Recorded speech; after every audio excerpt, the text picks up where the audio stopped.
चला तर आता ब्रिजवर आलो आहे आम्ही. छोटंसं ब्रिज आहे, एवढा काय हे नाही. हे बघा पाणी खाली, कारण पहिले हे स्वच्छ होते, पण आता कशी झाडं असल्यामुळे गावाला कोण नसल्यामुळे ही परिस्थिती आहे नदीची. आणि आमचे बुवा वर चढलेत आता, बघूया काय बोलतात. गाणं बोलताय काय तुम्ही? जरा बोला.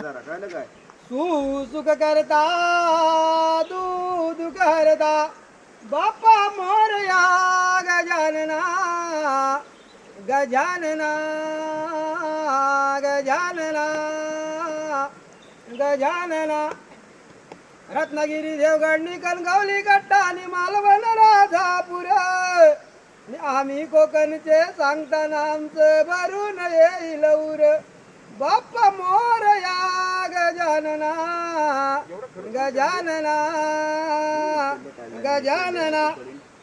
कवळा खर्चा डाकून काढवा चौदार मळया माझा आणि आवळ त्रिपळा रातांब घालून चाखावा बांगड्याचा रसा. बाप्पा मोरया गजानना.